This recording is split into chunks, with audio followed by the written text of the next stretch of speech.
great to be here at Enlit Africa. We had a really interesting panel discussion on innovative funding models for energy projects in Africa. It was quite a wide-ranging discussion with lots of conversation on the challenges faced by funding projects in sub-Saharan Africa and north of the South African border. My key takeaway was really around what can be done to improve the funding models in South Africa. So I think from SOLINK's perspective as a leading technical advisor and renewable energy facilitator in both the embedded and the wheeled energy market in South Africa, we're really coming at this from what can we do in the market to improve the end product to the customer.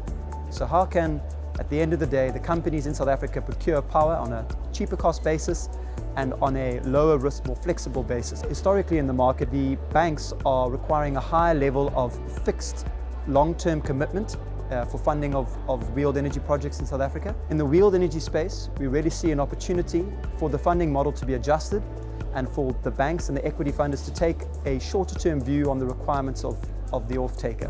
The reality of the wheeling energy market in South Africa is that the real risk that projects won't be procured by someone else should an off-taker fall over, in our view, is really low. If you look at the macro picture, there's an over-demand for cheaper renewable energy supply, and we are constrained by the grid. If an off-taker exits a wheeled energy contract, there'll be someone else in the market who'd want to procure that cheaper, low-risk power. The other area of interest that we discussed on the panel was the latest changes in the battery energy market. What we've seen with the rapid decrease in lithium-ion battery costs is that the battery arbitrage business case stands on its own 2 feet, and this is really opening up a whole new avenue for finance projects. We've seen two interesting options. So one being a financed lease model where a financier will fund the capital costs of the project and then lease that project to an off-taker who would then pay a fixed monthly fee for the usage of that battery.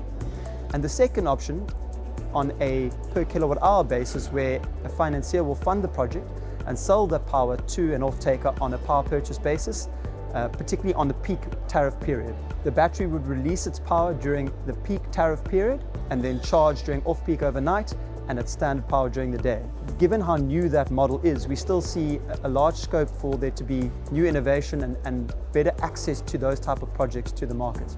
The key changes we've seen over the last 5 years have been the policy adjustments dealing with wheeled energy, and we've really seen that this market has opened up substantially over the last few years, and there's gigawatts of power being procured by the private market in this space. The issue that we're seeing is that there's an historical hangover of the behind-the-meter embedded projects and how those are funded that is being carried over to the wheeled energy space. Off-takers were required to enter into long-term power purchase agreements, given the reality that generators couldn't move that power anywhere else.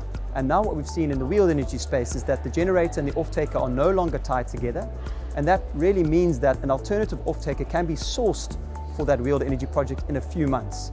And that, for me, substantially reduces the risk associated with these projects.